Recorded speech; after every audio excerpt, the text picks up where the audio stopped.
Hey everyone. For this week's midweek message, I just wanted to stop and talk a little bit about some of what we're seeing in our world these days. We live in such a unique time where we're seeing just increased sense of anxiety as we're dealing with the effects of the pandemic.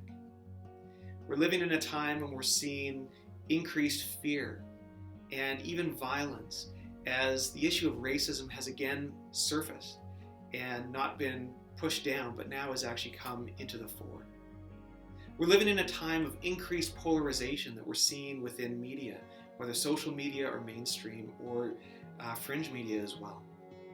As people are expressing very strongly, very opposite viewpoints, and in some ways expressing a lot of discord towards one another who are expressing viewpoints different from their own. And as much as in this time, it would be so easy to look at others and say they really should change their ways. Or to be able to stand here in our little corner of Western Canada and say, you know, this is not our problem. This is a problem that's somewhere else in the world.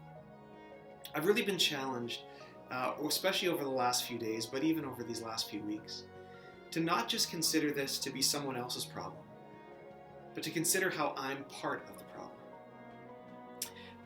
G.K. Chesterton, a Catholic writer, famously responded to a newspaper article that was speaking about what's wrong with the world. And it was an invitation for letters of response, and G.K. Chesterton wrote in to the paper and simply said, "Dear Sirs, I am. Sincerely yours, G.K. Chesterton." What's wrong with the world? I am. Because I'm a person who has my own brokenness.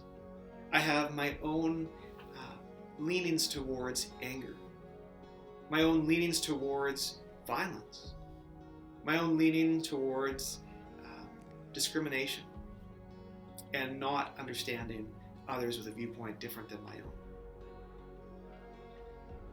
own. I share the common human problem of our brokenness. But there's really hope to be seen in the midst of this as well.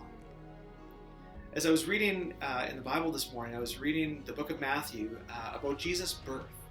And Matthew, before actually getting to the account of Jesus being born, talks about Jesus' family, his lineage that led up to the birth of Jesus. And as he does that, what stood out to me today was the fact that Jesus came from such a dysfunctional family. What a mess it was.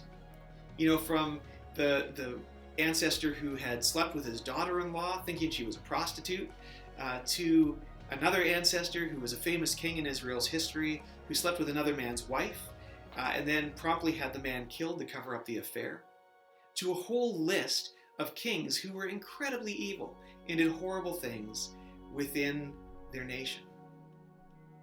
And this was the family that Jesus was born into.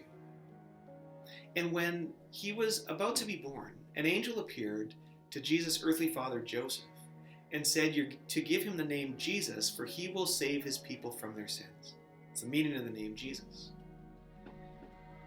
And how meaningful is that Jesus came to save his people from their sins when he came into such an incredible mess? To me, what that says is that Jesus didn't come to stand on the outside and chuck rocks and tell us all how bad we are.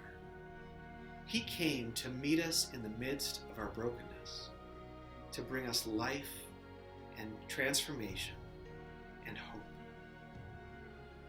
And as he does that, he reconciles us to God. And in so doing also can bring reconciliation between one another, that we can live reconciled with each other. And so, you know what? Today, all I wanted to say was, church, particularly to you guys, you know, this is a time when we see all these things going on around us, but it's not a time to stand in judgment of others. It's a time to look inward, to ask Jesus to bring change in the places that are broken in us, so that we can be ministers of reconciliation as we're called to be.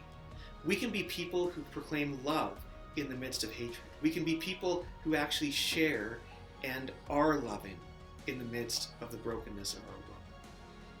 So God bless you guys. I hope to see you on Sunday as we continue on just seeking Jesus and seeing the change that He's wanting to bring about in our lives. Love you guys.